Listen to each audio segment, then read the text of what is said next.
Hello YouTube. I'm going to show you here in a second the results of my Three Sisters experiment, which I'm not completely disappointed with, but in the future I will do differently. Look at this.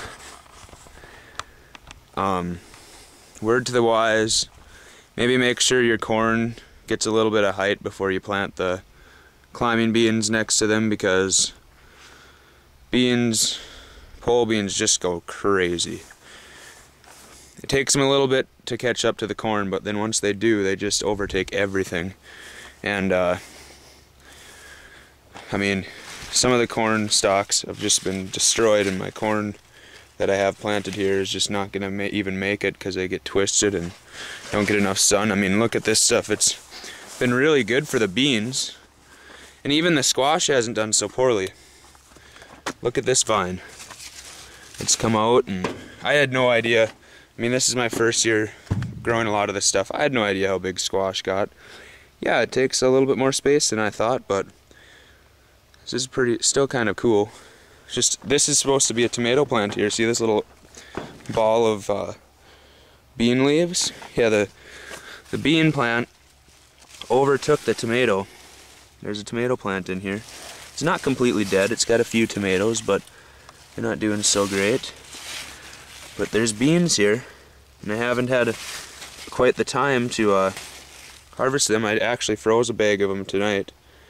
Yeah, here's one I'll eat right now. Here is probably my best potted tomato. It's my brother's maple tree that he got for graduation came in it. And so it's just a big tree pot, and it's done really well. And here when it was getting fairly late in the season, I was just throwing some sunflower seeds out to see what would happen, and they haven't went very far, have they?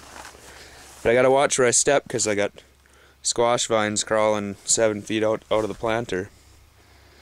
So I mean, in a way it's a success, in a way it was a failure, but it was really interesting to see what happened.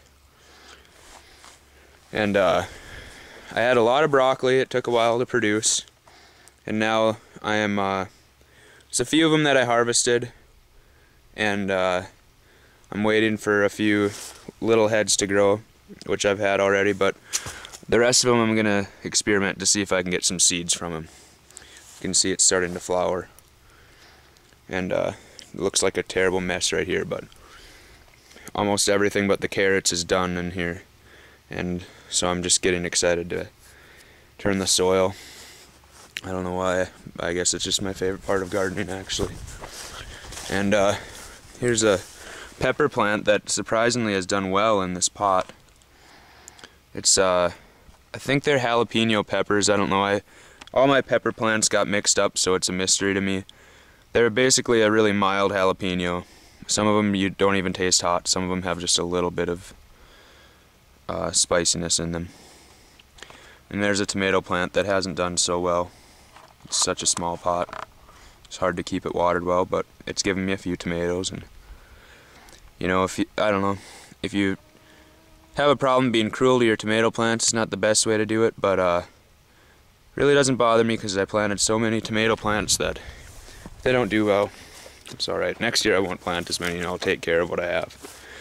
And here's my potatoes that I grew in 100% peat, straight out of the peat bog. But yep. So here's this little garden, and I'll continue on.